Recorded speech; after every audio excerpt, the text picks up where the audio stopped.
哇，特斯拉真第一！看到后车车头的受损程度，想必这追撞力道肯定不小。但是这 Model Y 只有受这一点伤，也太离谱了吧！其实后续除了高昂的维修费用以外，这台车的事故折旧高达39万。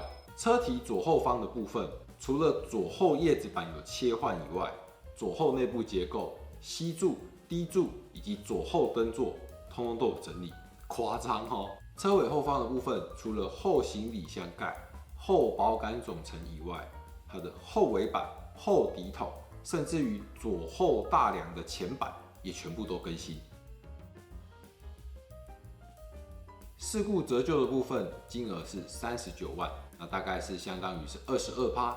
我们协会在判定上呢，一定会根据市场上的实际状况来做判定，这样子呢比较合乎常理。